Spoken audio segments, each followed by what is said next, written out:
Let's solve the quadratic equation 3x squared minus 6x minus 1 equals 0 using the quadratic formula. First, let's recall the quadratic formula.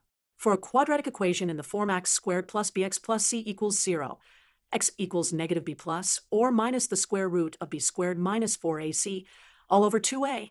To use the formula, we need to identify the values of a, b, and c from our equation.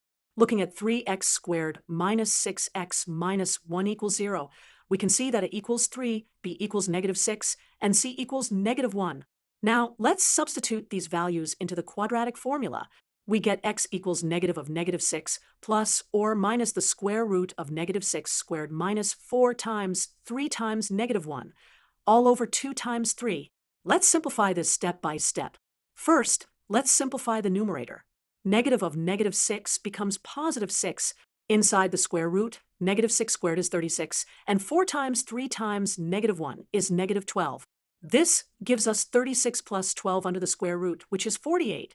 So now we have x equals 6 plus or minus the square root of 48, all over 6. We can simplify this further. The square root of 48 can be written as 2 times the square root of 12. This gives us x equals 6 plus or minus 2 times the square root of 12 all over 6, which simplifies to 1 plus or minus the square root of 12 over 3. Therefore, we have two solutions. X equals 1 plus 2 root 3 over 3, and x equals 1 minus 2 root 3 over 3. Let's visualize these solutions on a graph. The parabola opens upward, since it is positive, and crosses the x-axis at our two solutions. In summary, we solve the quadratic equation 3x squared minus 6x minus 1 equals 0 using the quadratic formula.